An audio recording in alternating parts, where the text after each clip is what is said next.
You know, when you sometimes put a title and you say the 10 laws, and then you look at your note and you realize there's seven? Today is one of those days. What's up, everybody? Ali Madawi here in a brand new installment for our Yup Daily. And oh my goodness, I got a good one for you.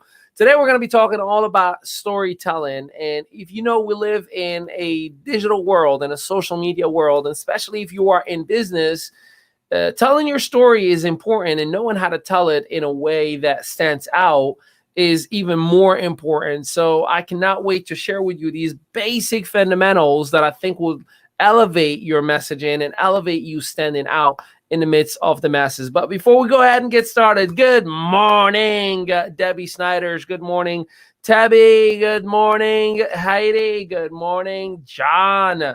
Good morning, happy people. Ashok, all the way from Nepal. How you doing, sir? Thank you for being with us. Parinda from Chicago. So glad to have you in here. My goodness, all these amazing, happy, lovely people from all around the world.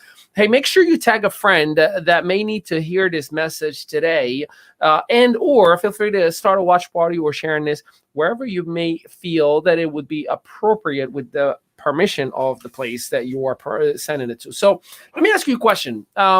When you're doing a Facebook Live or when you're talking to individuals, you feel like you struggle with sharing your story? Like, I don't know what to say. I don't know how to talk about myself. I don't know how to share my story. And it may come across sometimes as if I don't want to sound like I'm selling myself. I don't want to sound like I'm cocky. I don't want to sound like I'm arrogant. It's weird for me to talk about myself, right? All these things are very, very valid. They're all appropriate. But I will work with you today on simplifying your message, because telling your story is the main piece that makes somebody want to do business with you. It isn't the product, it isn't the service, it isn't the compensation plan, it isn't the opportunity for that matter. It's you and your story. How relatable is your story to that individual? Because relatability tells me that you and I are on the same frequency, that you've been where I'm where I was, or you are where I am, or you are heading where I want to be. So this is why storytelling is a big, big piece. If you notice any speaker from all around the world, they are always sharing their story, their upcoming, the what was, what is, and what will be. And the reason they do that is not only for relatability, for transparency, but also for wishful desire that you would want to be part of their journey as well. So let's talk about it real quick. So very first thing, if you are not earning the income that you want to earn today, make sure that you are leveraging to earn in terms of learning. So let me explain. So there's currency, right? There's the dollar amount currency, and then there's the knowledge currency. One thing that I can tell you, after 14 years in business, and I've done business all around the world, and I've been very, very blessed to work with some incredible minds, with some geniuses from all around the world that have poured onto me, and I am nowhere near where I need to be. I'm just about like 10% off where I need to be in my business life specifically, right? But here's what I will tell you. I was always equating the value that I was receiving in knowledge currency before financial currency. Why is that important? Financial currency is a direct deposit that will ultimately get recycled or will ultimately go away, right? Money in, money out. But that knowledge is forever embedded within you, and it impacts the way you speak. It impacts the way you talk. It impacts the way you are communicating with others. It impacts the way you do things. How many of you would agree, and drop it in the chat if you do, or in a comment, that whenever I attend a seminar or a summit or a challenge, which, by the way, we have our challenge started on the 22nd of March, I elevate my game up. I learned that one nugget that may alter my success on a positive matter. So you need to start valuing the learning currency over the financial currency, because if you are just changing the financial currency, your story is going to be embedded with a commission breath. Your story is going to be like, I want to make $10,000 a month, and I'm making this much money, and I'm making commissions. And most people don't care about that. What people care is true impact, genuine impact, relatability, right? So making sure that you understand and you are okay with receiving the knowledge more than receiving the commissions. Now, here's the interesting thing. The more knowledge you have, the more upgrades that you're going to notice that are happening within your mindset and your activity. And the more that upgrade of mindset and activity takes place, the more you're going to find out that you're making a little bit more money, and it just keeps on increasing. So they go hand in hand, but your mindset has to be focused on the right activity, not just on the financial outcome that is behind it. So let's talk about the laws of storytelling. The very first law that we're going to talk about is 90% of time management is your attitude. Now, why am I talking about time management? Because this is the story we tell ourselves. See, the story you tell yourself is, I'm too busy. I don't have time. I don't have the capacity to add anything else. I'm not sure how to manage my time better, right? So time management is attitude. It isn't just looking at a calendar. Let me explain. So when you think about time management, it's a matter of priorities. It's a matter of responsibility, and it's definitely a matter of removing any and all distractions. Here's how I organize my schedule. Can I share it with you? Is that okay if I tell you how I organize my schedule on a weekly basis? First things first, I put my family events in my calendar first. The soccer games for Sebastian, doctor's appointments, restaurants, movie nights, go into a photo shoot with the family, just for the family, not for the business. Like, I put those in the calendar first. Matter of fact, on Sunday night, my wife and I talk about what do we have going on throughout the whole week, and we literally put family matters first. Now, the remainder of my calendar is fully and 100% available for business use. And the reason that is, I included my family in the decision. So there's no excuse for me not to be available to you, because I've already made the priority being my family. Then I use Calendly, and I organize my Calendly availability for those time slots that are available outside my family matters. And obviously my standing meetings, my ongoing recurrent events. So that way, anyone, anywhere, at any time, I'm available for you. As a matter of fact, it's almost insulting when somebody says, hey, I know you're busy and I don't want to bother you. I'm like, what did I do to give you that impression? I'm available, and here's my calendar, because if we work with a calendar, we're always available. So I know for a fact that I'm never busy, I'm never overwhelmed, and I'm always available, which does what to my mindset?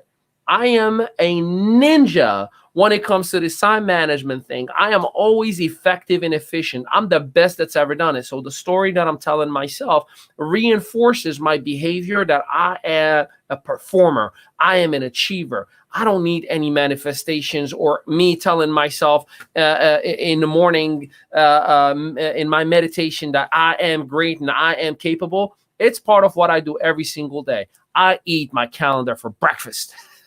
I can't believe I just said that. But anyways, so time management is an attitude. It is not whether you are available or not. There's 168 hours in a week. If you go 7 days, 24 hours, it's 168 hours. Let's say you work 40 hours a week. Let's say you sleep 40 hours. That's 80 hours in total, right?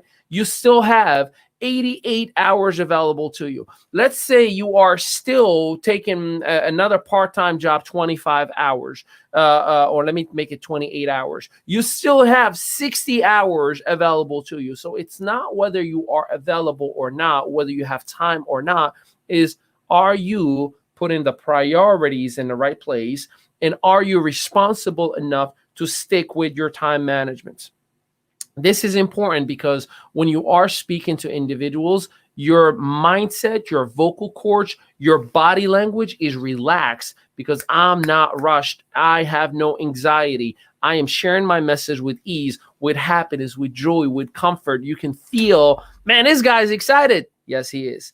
Number two of telling your story is you want to make sure that you never multitask, by the way. The reason you don't want to multitask is because, let me put it like this for you. If I am here with you right now, I'm giving you 100% of my mindset, 100% of my message, 100% of my body language, 100% of my energy. If I was doing this, so you know what I'm saying? The second law is The second law is I'm not giving you 100%. Therefore, when you multitask, you are separating your focus. You are separating and divided your attention, and you're giving to the individual less than what they deserve. Therefore, when you are talking to an individual, when you are on a Zoom and you're attempting to share your story, your mindset is shifting somewhere else. I was on a Zoom earlier and I was distracted with a few messages that I was getting from individuals that I'm working on a specific project. And Christina Perry, who I was on the one, she's like, you're not paying attention. And the reason is I was not giving my 100% to that meeting because I was distracted with a secondary event. So don't multitask when you're trying to tell your story, because the individual that is in front of you feels you're not giving me 100%. No matter how cute your story is, all right, you shared with me your reason why, but it doesn't matter because you are multitasking and you are totally and fully distracted. Number 3, do not allow any interruptions. So let me explain what that means specifically and for me. So when you are on a meeting, let me put it like this. You know, when everything just is perfectly aligned and it sounds like you are on full momentum, your vibes are right, and then something happens and interruptions are going to occur. A little child runs into the room, it breaks down that frequency that you had with that audience, with that person that you're talking to. So you want to make sure beforehand you let everybody know inside the house, hey, for the next 20 minutes, the next 30 minutes, I cannot have any interruption. I need everybody to sit back, relax, and enjoy whatever show that you're watching, because daddy is about to bring the heat, right? So making sure that you are minimizing any interruption so you do not interfere with the attention span that your audience member is actually giving you. Number 4 is to schedule everything with the end time. So I personally appreciate scheduling events, but at the 15-minute mark, I will let the person know, hey, just so you know, I only got 15 minutes to go. Hey, just so you know, we got 5 minutes until I drop. And the reason that is because if I have this perfect harmony with the person that I'm speaking with, I want them to understand, number 1, that I respect you enough that I want to give you my undivided attention. It is part of who you are, that storytelling that you're having. They know, like, man, this person really gave me my time, respected me, paid attention to me. The second part to that is letting this person know that my time is valuable, that I cannot just sit here and want and babble and talk about whatever else, that there are things that we have to respect, and that's called a time slot. See, by doing that, you're setting up expectations for everything that you're doing moving forward. The reason that is that person loves to talk, and if your story is compelling enough, they're going to want to hear about everything since birth. And then you're messing up the remainder of your schedule. You're messing up your power list. You're messing up your future events, and that is going to put you on the wrong mindset. I'm busy, I'm overwhelmed. It breaks that first rule or first law of 90% of time management is your attitude. Okay. Number 5 is you want to make sure you write everything down. The reason this piece is important is I want to make sure that I'm coming prepared to an actual meeting. So I write everything down. That way I'm starting on time, I'm finishing on time. Now I don't script, I just put bullet points for myself to know exactly the bullet point that I got to talk about, and the next one, and the next one, and the next one. So you come across organized, methodical, well thought out, well spoken, and you don't have the the so, the like, the so, you know, because you're trying to think as you're trying to speak. And especially for us guys, by the way, we struggle with doing 2 things at once. That's why most husbands cannot speak to their wives and watch TV at the same exact time. It's just the way it is for us guys. So making sure that you write things down so you are 100% focused, organized, and you come across, all set.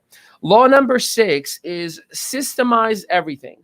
See, as I'm doing right now, every time I come to here to these Yup dailies, I put a system, right? I put like step one, step two, step three, so forth, so on and so forth, because not only it's easier to understand by your counterparties, the individuals that are watching, but also for yourself, it's easier for you to articulate and speak and provide the information without being all over the place. Imagine if I just came in here without organizing myself. Okay, I'm gonna just talk about how to tell your story. I might say some valuable things, but I'm not gonna be in a methodical way. I'm gonna be like going in and out in all of my conversation, which with some it may be understood, but most probably not.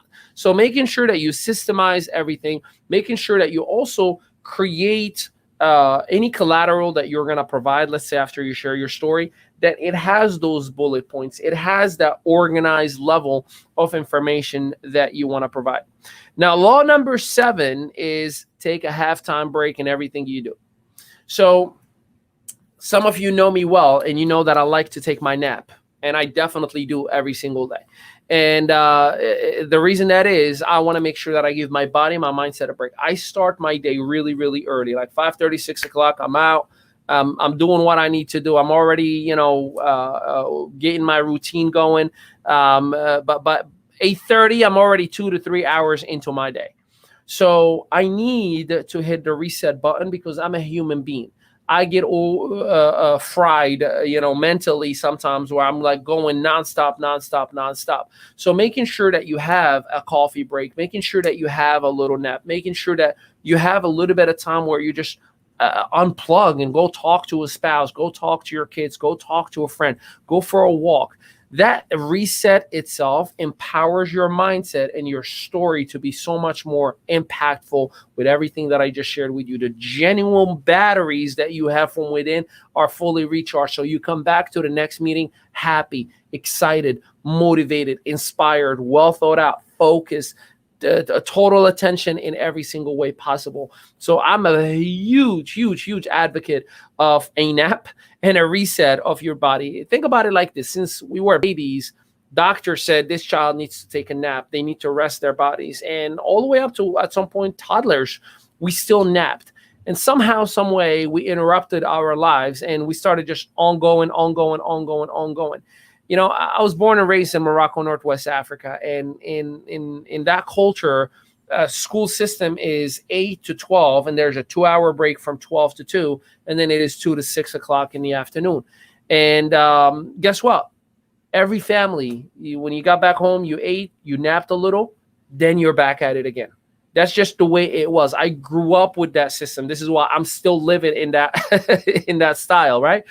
So I highly recommend that you give yourself a halftime break. And that may be, twice a day. That may be just a quick walk. That may be you standing and getting your body, going. Like I just set up a second computer upstairs because sitting in here throughout the whole day sometimes hurts my back because you're just, sitting in here and not much movement. So I decided if there's a formal event, a formal meeting, I'm going to be here. Everything else I'm going to do from upstairs to be able to stand and walk and give my body the motion that it deserves. That's a different way of the halftime break. So as a recap, when it comes to storytelling, it isn't just the message that comes out of your mouth. It is all the things that happen from behind the scene, your energy, your mindset, your focus, your physique, it all adds into the story. Because remember what we talked about yesterday? 50% of people believe what you say, but 100% of people believe what they see, your physical activity, your body language. So you want to make sure you work on this as you're telling your story. So number one, 90% of time management is attitude. And if you have that down packed, man, your day is going to be so much happier. Law number 2 is never multitask because you want to give 100% to the person who's watching. Number 3, do not allow any interruptions because it interrupts your mindset. It interrupts the frequency, the cool vibes that you got. Number 4, schedule everything with an end time and making sure that you communicate that very well. Law number 5, write everything down. That way you are very organized. Number 6 is systemize everything.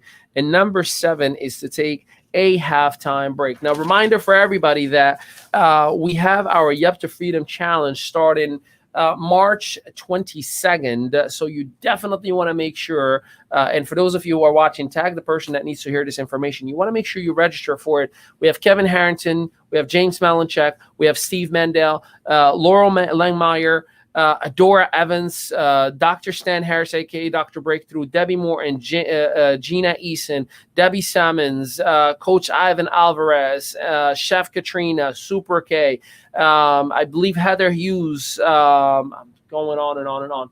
Oh, me. I'm going to be there too.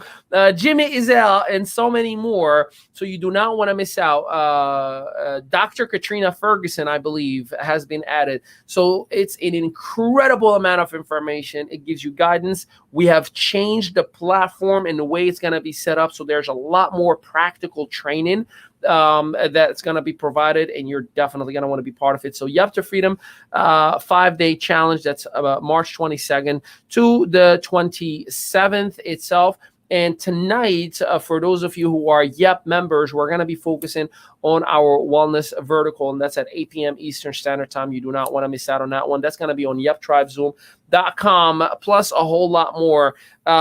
In about 39 minutes, I'm going to be with Super K and Dr. Breakthrough in a very, very heavy loaded bonus session on turning your cell phone into a 7-figure income stream. So you definitely want to be part of that. Make sure you send me a message if you want to take part of it as well, and I'll give you access to it as well. So I appreciate you and I love you. Oh, tomorrow, what are we talking about, Ali? Tomorrow, we're going to be talking about building a following. You're going to want to tune in for that one. So anyways, with that, LL Cool J is in the house. Peace out, everybody.